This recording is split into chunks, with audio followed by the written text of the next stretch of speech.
All right, so we were actually just about to say fuck it and leave, and then apparently Zach is still up. Apparently reading Twitter, so you wanted to fucking fill us in on what's going on. So you were just saying.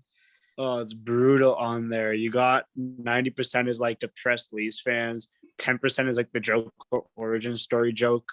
You got everyone's trying to trade away half the team. Yeah. You got Steve Dangle is looking as making a one take video right now. Oh, that's always a sign of a really bad game. Oh, because he originally was like, your LFR questions, LFR tomorrow, send me your questions and let's do it. Then he's like, fuck it, no, we're doing one right now. And he's like, we're doing it in one take. And I'm like, okay, well, he's either gonna roast Leafs Twitter or like destroy the Leafs. Yeah, but like I think his name's Noah Banks. He's he's shit. like Jihad's still alive too. All right, cool. So apparently we're not going to sleep. I thought I was actually going to go up, check out my son, and go to fucking sleep right now. My bad. Don't talk shit about Noah, man. Noah's my boy. So no, I was saying something good. I was saying he was the only rational Leafs fan right now because he's actually. You know what? Fuck Noah. Side note. Oh shit, fuck Noah. Because I'm in a chat with this guy, and everything he says, the opposite happens. And literally in this game, he's like, "Man, Dermott is amazing," and the fucking guy jinxed my boy Dermott. Like, I'm in a group chat that's the exact opposite. So I'm doing the office pool. Then doing like an office pool draft kind of thing, and every time we trash somebody, they scored a goal. So like we just started trashing Marner and Matthews. It hasn't worked for them yet. But like the opposite of what Noah says has happened this series. He talks about how the Leafs are going to sweep. 5 minutes in, Tavares gets hurt and they lose the game. He talks about how Matthews and Marner are going to dominate and this is their coming out party, and they have shit the bed in a colossal fashion. He talks about we finally convinced him to tweet Habs in 7. Yeah, we're gonna tag Noah like right. We're gonna be like Jihad calls out Noah. That's gonna be the title of this video. Nah, Noah's great. Noah's great though. I was literally 2 seconds away from going to sleep, and now I'm in the middle of Jihad fucking calling out Noah. So all I want to say, he's my boy. Love the guy to death. Don't go back now. Don't go back now. No. But like, shut up. All right, I'm gonna quickly give my thoughts on Marner and Matthews because you guys were having a great conversation. I didn't jump in, but you're too calm, man. But go on. Yeah, I'm too calm. By the way, guys, you are. To be honest, in everybody's defense, especially his, like you are like way too confident. It's like you are you have not been hurt enough. No, here's the thing. You don't get it though, because I've been hurt so much that I'm just numb now. I don't feel anything. That's what it is. It's my very first memory was the person that they called the Great One fucking us over. See, but here's the thing. That memory is part of a long Leaf playoff run. I have never experienced one of those in my life. Yeah, I'm gonna be honest. I don't remember 04. I don't remember 04. Honestly, 04 wasn't the best. I'm 20 years old. So I'm 20 years old. I was 3 years old the last time we won a playoff series. The only playoffs I've experienced 2013, 2017, 18, 19, 20, and 21. You guys don't get it. All we know is pain. So it's not calm, it's numbness. And the thing about the pain is we're getting playoff pain now. We had the pain of like, be honest, guys. Okay, I'd rather never make the playoffs. I have to ask you now because I gotta know. In the last playoff win, like how old were you? I was 7, and I don't remember it because I wasn't a big hockey guy. So, all right, so the my first hockey memory is Jerome McGinley in the Stanley Cup Finals with the Flames. I don't have any Leafs memories as a kid. This team has never created any memories for me. 02, like the 02 Leafs, 01. I barely moved to Canada in 02, man. I was born in 11. Okay, that's fair. You guys just missed teams that, like, again, the leafiest ways though. Like there were 2 of those teams where out of the leafiest ways possible were absolute Stanley Cup contenders. not even in this way, like not because they were just built for the playoffs. And then the year they absolutely should have won, where they had 7 fucking captains from different teams, Sundin breaks his fucking wrist in the fucking first round, and then everything fucking goes to shit. Well, and I was like, that's But did this they win year. around? But did they win around? yeah, But absolutely. that's this. How many captains do they have this year? They have Felina, they have Tavares, they have Spezza was a captain for a year, wasn't he? Yeah, but honestly, man, like I know where you're going with this, but that, like, where you were talking about people like fucking Nieuwendyk, fucking Ron Francis, Matt Sandin, Brian fucking Lee. No. We're talking about a different stratosphere of fucking Yeah. But I never experienced we'll come back. Well, this is a conversation for another day.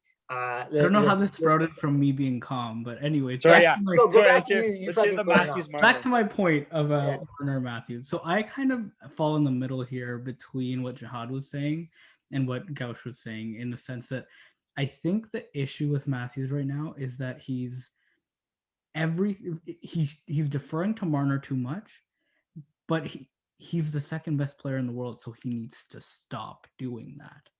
Right? Like, I get that he's doing it, and that's the problem. And Marner is a part of that, right? Because Marner's a playmaker on that line. He's not playmaking, and Matthews defers to him. But at some point, the best players in the world say, this is my team. I'm going to will us to the next round. I have a weird exactly. Like, say what you will about McDavid. Say what you will about McDavid and the Oilers getting swept, but there was never a game in that series where you watched it and you were like, McDavid isn't the best player on the ice and he's not willing his team to win. Okay. This is I am going to give a weird theory, and that point actually plays right into it. Okay. Again, goes back to what I've been saying. Matthews has been doing well. He's actually been, for the most part on that line, the first guy back. He's almost always so far deep in the D zone that he's never the guy breaking it out. And by the time he catches up to the play, the other two have lost it.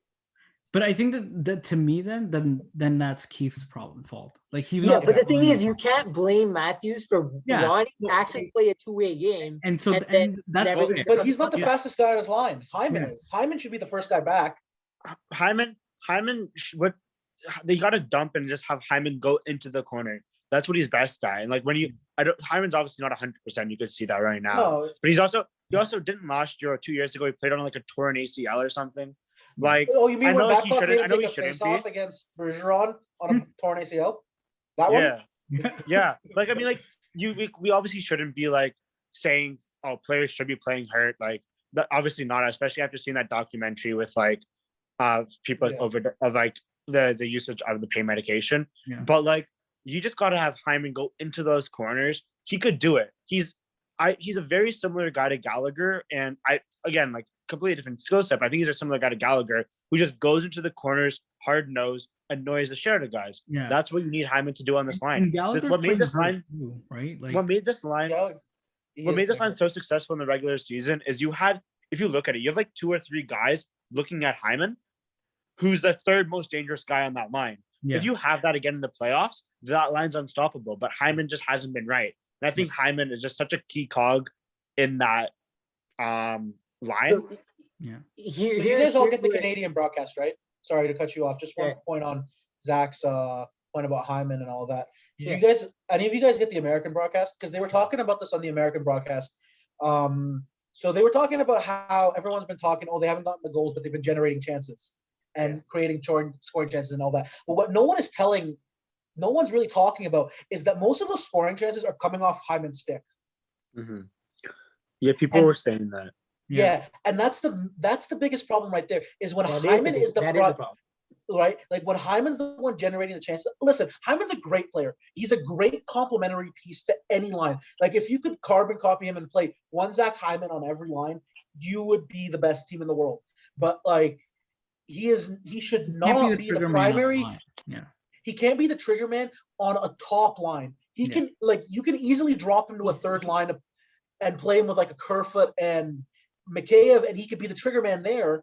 But he can't be the trigger man on a top 6 line where you have either Matthews or Marner or Tavares or Nylander. Okay, but when to your point, whenever like Hyman actually gets a shot off, right? Have you noticed it's always when he just literally rushes it the whole way himself? Mhm. It's never Well, Marner that- gets him the No, puck if, But I but think if that's the thing with case, Zach is- and he okay, does but it. if that's the case, and he's the one generating the most chances on that line, what does that tell you about their line? yeah, that's No, the issue for but me. here's what I'm saying though. My point though is he happens to get the puck, or he happens to go deep and gets the puck back, and he has to generate it himself. Yeah. My point is I break that fucking lineup completely. I put Marner off. Nylander comes up. Hyman goes to the third line, and then I actually fucking put Marner, Nylander with Matthews. Foligno can get Spezza. fucking Marner and Spezza and fucking run that line. I think. Sorry, I'm gonna go on that Nick Foligno point real quick. I think Foligno was a bad mistake to play him tonight. He did It not was. look. He did didn't not look- look like he was able to move. It looks like he's still hurt. Again, I'm not a doctor. I'm But do nowhere you close to being prefer one. Brooks though? Do you really prefer Brooks? I would have preferred Brooks on the fourth line and just have Kerfoot or somebody else play that That's second line what- center right now. that's a Because good point. Kerfoot's Yeah, been Kerfoot, playing yeah. well. Why would you take a Foligno who obviously doesn't look right? He was a game time decision coming into the game. Why are you playing him on second line minutes right now where he Yeah, couldn't I skate actually think it's the properly? second line thing. Yeah. I wouldn't have minded playing Foligno over Brooks just because I think Foligno brings more, but he should have been getting fourth line minutes. Yeah. And Kerfoot No. should have been getting second line minutes. See, I disagree with that. The fourth line is so slow right now with Foligno in his back not being able to move. Actually. Yeah, line will get toasted every single time. You have Well, to. don't play him. I think. Okay, so I'm gonna have a question for you guys, and I just put a tweet out on this.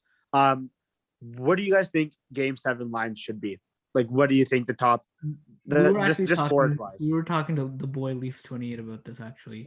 I said I think we should. This is the lines I gave him, but I actually changed it in my mind between that video and this one.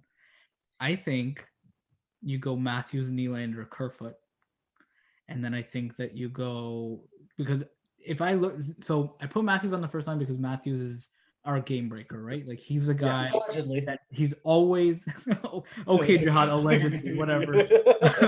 Sorry, that was But so I think Matthews is a guy that can like score from anywhere, right? So you put Matthews on the first line, and I think our two best forwards this series, in my opinion, have been Nylander and Kerfoot. And I think Nylander and Kerfoot play very well together. So I think you put those three together, and then you do a second line of Galchenyuk, Marner. Actually, no, I don't know what the second line would be. That's the issue with it. Is I want to load up that first line with those three guys, but I feel like you need to bring Kerfoot back. That's the to problem. someone You who have can to play put. the You center. have if you put the lines in a blender like that, like Yeah. you got to do what he said, and you got to put Kerfoot on the line. Yeah. You So can't. Kerfoot can't play first. Yeah. So I think Kerfoot can play top six with Willie. He can't play top. He can't be top line and have him play 22 minutes. You can't. he can be a top line winger as a complementary piece. As a top line winger, he can't. But I Yeah, get that. so- But you can't play him for 23 minutes. Sure He'll you get can. exposed. I think I you don't think could. so. I think you could. He's a very soft. He's a guy that gets too much shit for playing with. I Bob actually no, hold on. I actually like Kerfoot. I've actually been defending him literally the whole season. I think Kerfoot. His sweet spot is 17 Kerfoot's shown me You this gotta. season. I think you got to look at that trade so much different now. When you look at it, Kadri suspended again 3 times in 4 Honestly, years. even if Kaji didn't get suspended again, that trade you still make at that time. I for sure. agreed with the trade. I The don't really trade- want the to trade- relitigate that trade. I'll be honest. Like I think that trade happened. We have Kerfoot and they have Kadri. Kerfoot, they got him to be a 3C. I don't think he's a good 3C. I think he's an excellent 2 left winger or Yeah, one. And that's what you have He's to play a him as. backup C who can play winger. I Yeah. disagree with you there, John. I think it was a great trade. Looking at it hindsight right now, obviously with the Barry situation, he wasn't a great fit with Toronto. But looking at it at the time, Toronto needed. Oh, I like the trade at the time. I Oh, like the okay. trade at the time. Okay, I didn't dislike the trade. I dislike losing Kadri just because he was like a guy I was a big fan of, and like he was Lebanese. I'm half Lebanese, so it was kind of one of those things where I kind of like really liked him on my team. But the trade as a hockey trade, I was perfectly fine with. I just think he's not a good 3C. he's a much better 2 left wingers. So let's, like, in the offseason looking ahead, let's go out and get a real 3C and play this guy where he's going to be the best player he can be. I think this series showed how good Kerfoot could be at the 3C though. I think he's been one of our better players. Except he's not the one driving that line though. I know, but Like, he he's doesn't. been You don't need playing him. You don't need him to drive that line though. If you could have him play 3C, he's playing fast. He's playing pretty good shutdown defense, and he's got, what do they say, 5 assists now in the series, which I take that from my third line guy. I don't need him to score 30 to 40 goals a game, because that's where you got your top. Sorry, a year, not a game. That'd be crazy. A year. I don't ask him to put up Matthews or Tavares or Marner numbers. I need him to put up. If you could put up a 20 goal, 40 to 50 point season, that's what I'd like from him in this series. And he showed he could do it. He kills penalties, and he kills penalties well. Like Kadri never did that on our team. No, the only complaint I have about Kerfoot is he can't win a draw to save his life. Yeah. He did well this game, or he's been doing pretty well this series. I think they've been giving him and Nylander their strong side draws, if I'm not mistaken. But that's what they did with Matthews and Nylander in his first couple of years, just to get them accustomed. You tell Kerfoot in the off season to work on the faceoffs, and that's Kerfoot's going to be in Seattle. So Dermot's going to be in Dermot's not going to. I have no idea who's going to Seattle right now. I think Dermot does. Yeah, I think they actually need to expose a defenseman who's under contract, and the only guy they can do that has that is Hall. So it'll be interesting to see what happens. They can do. No, because I think Dermot with the RFA. I looked into that. I was actually playing around with the cap friendly thing, and they wouldn't. You have to expose Hall. Really? Which is shitty. I was able to expose Kerfoot, Dermot when I did it. Really? Oh, okay. Yeah. Like I said, I had an issue with it when I did it. So That's anyway, all but we're digressing. Sorry, going back to the lines for a second. What I wanted to do is you do your top line of Spezza, Matthews, Nylander. Your second line goes, if this is all depending if Foligno is feeling better by this day. If Foligno's fine, then I say you do Hyman, Foligno, Marner. You try that out. Third line will be Kerfoot, Engvall.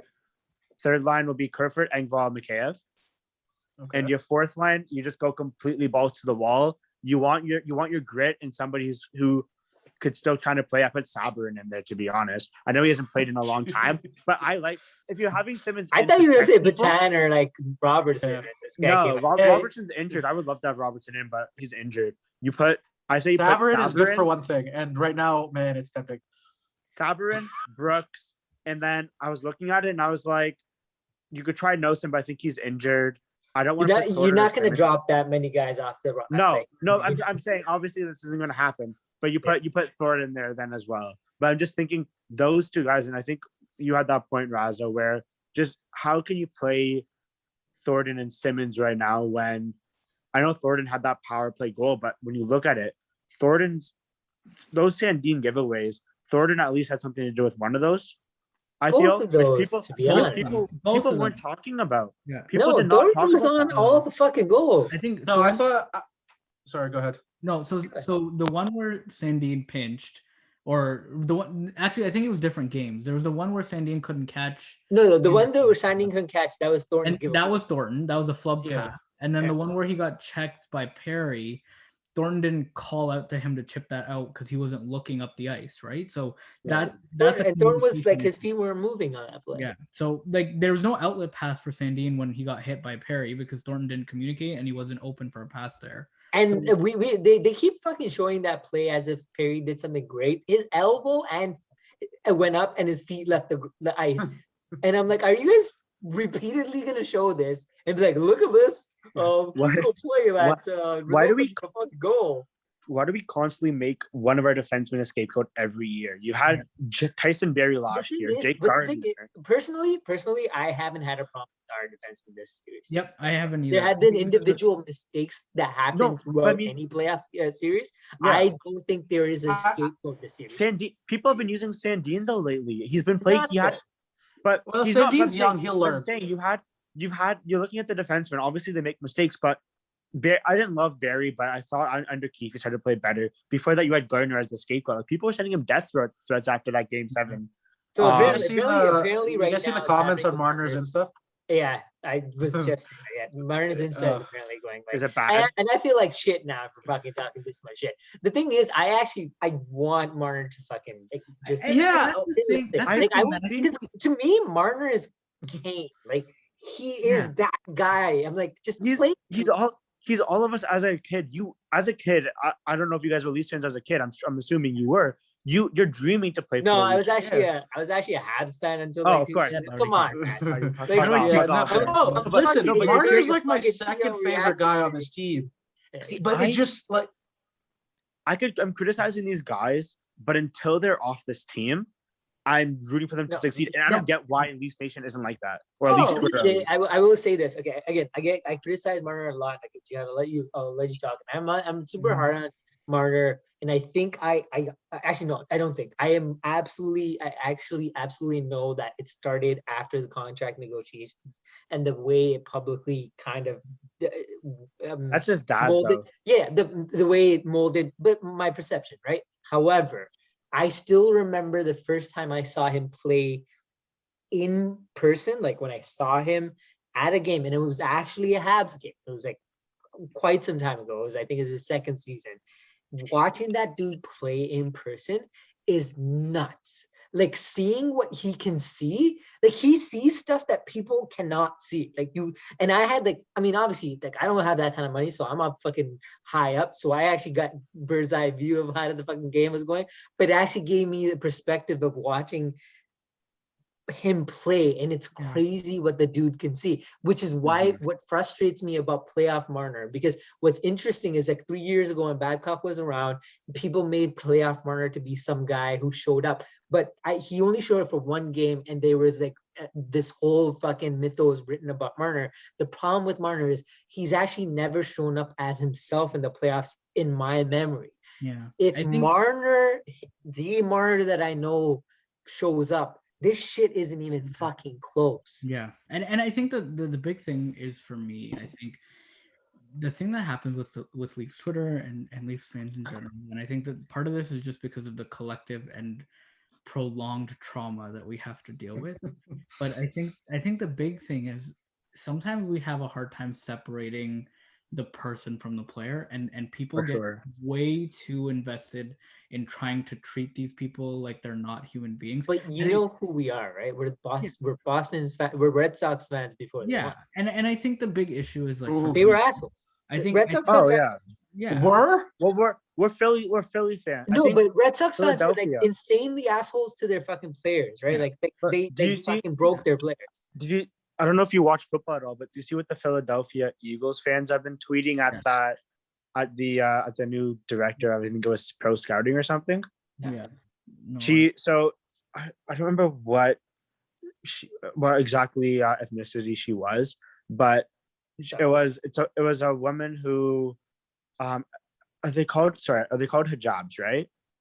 Yeah. But yeah. sorry, I'm not 100% like remembering what it is, but it was a picture of her wearing one, and like as the Philadelphia Eagles like picture to like show that they just promoted this person, and under the tweets under it were brutal, and I'm like, how can human beings themselves do this? Like happened with Marner, happened to Gardner. I don't know how sports fans are able to like have such a rage on them that they all of a sudden just forget these people are real people. These players are real I think the people. big issue is like, and this is me getting all into psych now because this is what I do for a living. But I think that the big issue is like a lot of times people look at sports as an escape from their reality, right? And I think that if in their reality there's a lot of difficult things going on, typically sports is how you get away from that. That's your release. And then typically, if that's not going well, who do you take all of the anger and frustration in your life out on, right? You take it out on the players that are costing your team the game. I think the hard thing for me is like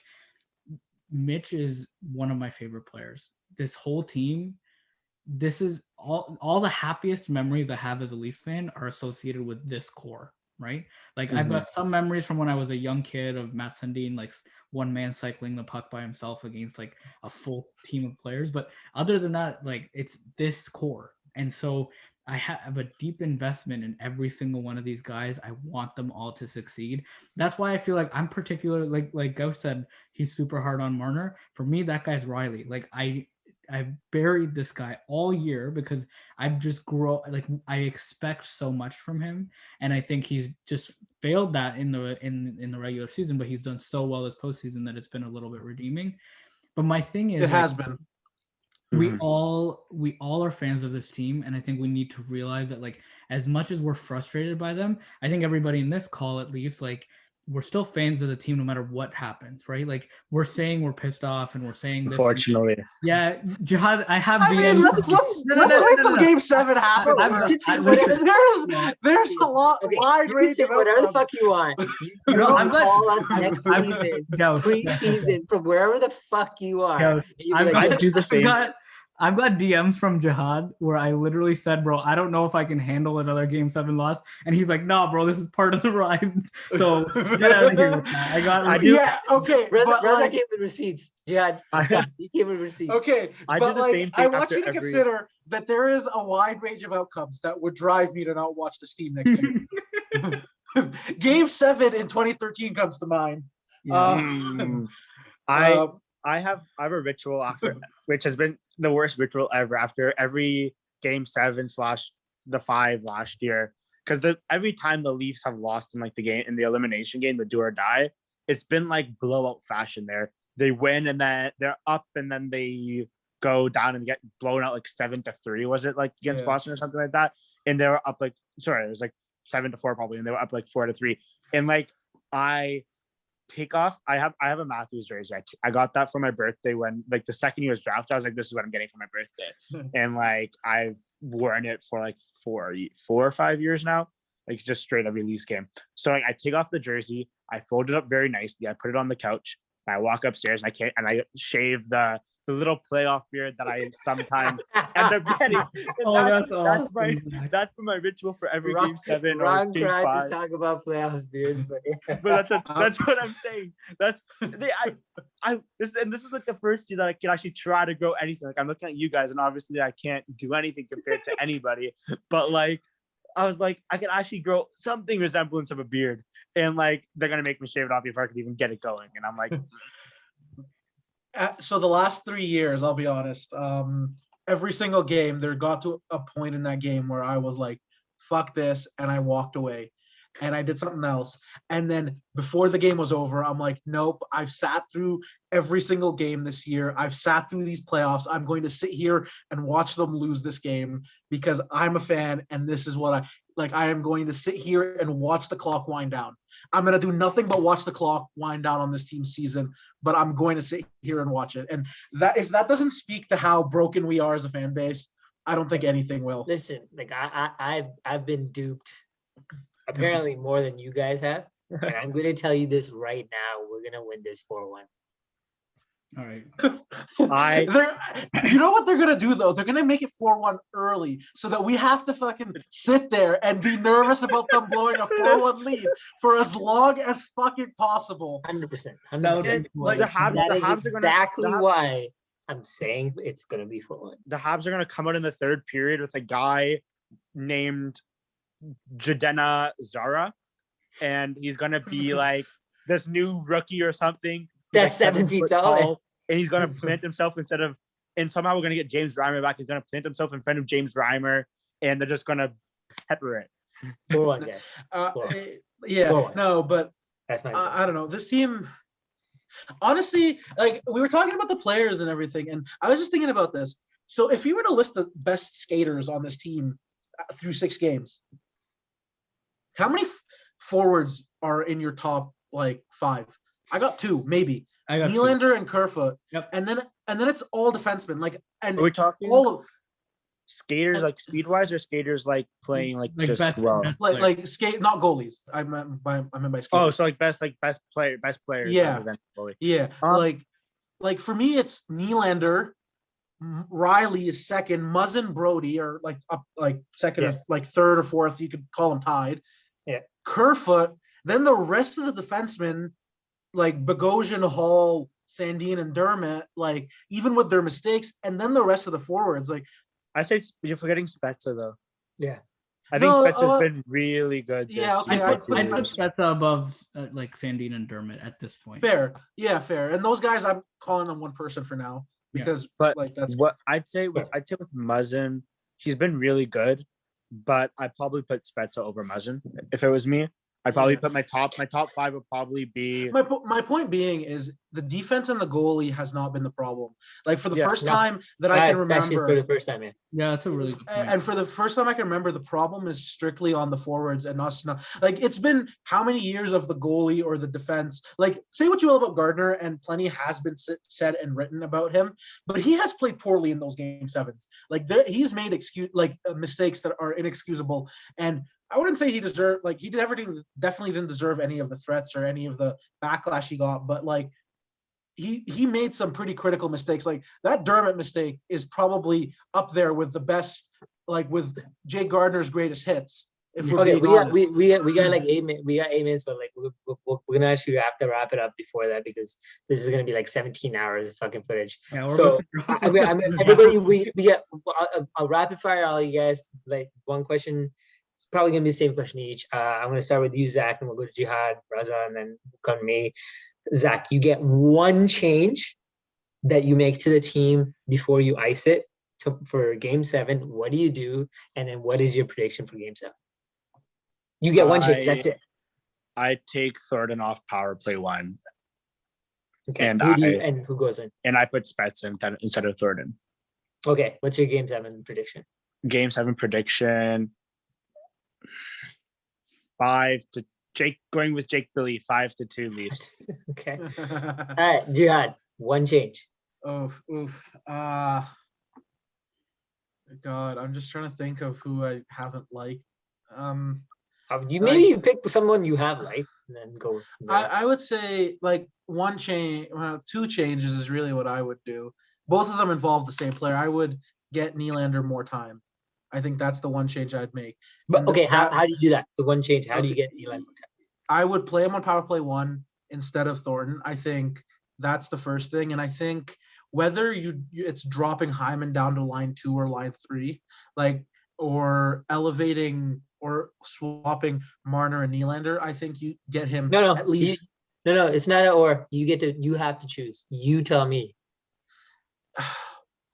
Like to me, if it was up to me, I would go Nylander, Matthews, Marner, and then go Mikheyev, Kerfoot, Hyman, and then figure out the bottom 6. Because I know that Mikheyev, Kerfoot, Hyman line works. I'm getting my best players the most ice time. And Marner, despite all of his faults this series, is our arguably second or third best player. Yeah. Right? Yep. And you know what, Jihad? That's a really good point, because here's the thing. What have we said about why the issue of Marner and Hyman not being able to finish? Because Austin's getting them the puck and they're getting good chances, but they can't finish. If Hyman is not there and Nylander is there instead of Hyman on those 2-on-1s or, that kind of stuff, then you got a 2-on-1 with Marner and Nylander. I am a lot more confident in that puck going. They did it at the end of the third period. I don't know why they didn't get into overtime. Marner and Nylander work unreal together. And for me, the biggest difference between Marner and Nylander, like that sometimes I favor Nylander, especially on a line with Matthews, is when he's bringing the puck up the ice and he's looking for Matthews too. But if you're the goalie or the defense, you can't just assume he's gonna go to Marner because his shot is good. Like he doesn't pass as well as Marner or shoot as well as Matthews, but he's better than both at the other thing. Yeah. And that makes him a unique threat that, like, to me, I don't think they fully utilized on like that skill set in playing him with their best players. I think he'd open up so much more ice for Matthews and Marner, to be honest, because if you've got like Marner's got 2 options to pass to, because again, if Marner's the one bringing the puck up the ice, they have to respect Nylander as a shooting threat just as much as Matthews. So Marner could go to either one of those guys. Same with when Nylander's bringing the puck up, he can pass or shoot, or if Matthews is bringing up the puck, all of a sudden he's the best shooter on that line, but there's another legit shooting threat that he could go to if you're all on him. Yeah. And I think like that, so to me, that, to cut a long story short, the change I would make is I would swap Hyman. I would put Hyman on the second line with Kerfoot and Mikheyev. Okay. I'd put Spezza with Galchenyuk and Simmons. Who's left? Foligno, Thornton, and I don't think Foligno should play, so I'd bench Foligno, play Brooks with Engvall and Thornton on the fourth line, give him like 5 minutes. Well, And yeah, we asked Jihad for one change, and he just changed the whole lineup. All right, but Rosa, I never got to give my lines when we talked about it earlier. Yeah, That's why I fair got that enough, in. fair enough. Next So game. I think those lines work really well, and I think my big thing is in a game 7 you've got to ride or die with your best players, right? So if play Matthews, Martin, and Nylander together for 25 minutes if you have to, because at least if we lose, we know that we didn't end up. It's that same situation we had with Matthews a couple years ago, right? Like, why the heck did he play 17 minutes and Tyler Bozak played 20? Oh whatever. my god, then my Yeah. So, All right, so Rosa, change and then Mike. your prediction. okay, so Jihad, we'll get your prediction because we didn't get your prediction. But my change that I would make is I would swap. I'd take Thornton out off power play 1, and I would take Thornton out of the lineup entirely, and I would replace him. Saber in season. I'll put in Brooks because I think that's the best look. Sabrin has done exactly one thing this season, and it's run a goalie. All right, break. And what's your prediction? It's actually been nice to talk to you guys because beforehand I was like, "F this, we're gonna lose this series. I hate this so much." But I'm gonna go 4 Leafs. All right, 4-2 Leafs. Yeah. All right, Jihad, what's your score? I'm gonna say 4-3, but here's the thing. I think you know where I'm going 2 with minutes this. for the thing. He's gonna say 4-1, and then we're gonna let 2 goals go. Yeah. in, We're gonna and let then 2 we'll be goals holding in, and on we're to gonna beer line. fucking and it's gonna be whole. The Leafs fan base would die. Jack Here's the Campbell will thing. make the save Reimer didn't. Here's the thing. Exactly. Here's the thing. You have to ask yourself, as a Leafs fan, what is the most painful way for this team to make me happy?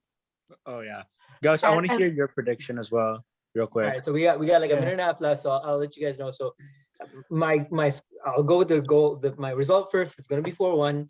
I don't particularly like this was the first game that there was actually a dominant period for the Habs. Like, I don't think since game 1 there hasn't been a dominant period, which is why it's like it's frustrating to watch the way people have shat on the team, because I'm like, this was the first time we actually saw the Leafs get dominated, like every which way, right? But fuck it, that's fine. 4-1. And the change I would make is I don't even give a shit if Joe Thornton's on the last line. I'm only rolling 3 lines, and I'm splitting up Matthews and Marner just because I just want Marner to have a different look and maybe not be in his fucking head. Maybe drive a line yourself and fucking do your own thing. Maybe that's what he needs. Maybe he needs to stop seeing Matthews all the time and stop looking for Matthews. And maybe Marner just needs to do Marner. Just right now. I think next series, Marner goes back to being all-world Marner. But right now, I think Marner needs to do his own thing. Nylander goes up. I think they both played 2 lines of fucking 20 minutes, 4-1, and it's over. Run 3 lines and Scott Sabrin. Yep. Yeah. You and Scott Sabrin. Now. He comes out there and just destroy like Kakaniemi or Suzuki. We're about to get cut off. We're about No joke. We're about to get cut off, boys. One last prediction. The call's Dermot's gonna gonna end. have the game of his life. All right. Dermot's gonna have the game of his life. Alrighty. That was a great reaction, boy. We had such a good time talking about you, Jihad and Zach. Thank you guys. We'll have you back on, bro. Yeah, thanks, guys. Hopefully for a second round. Fingers crossed. Go Leafs, go, boys. I'm here for the Let's go. postmortem after.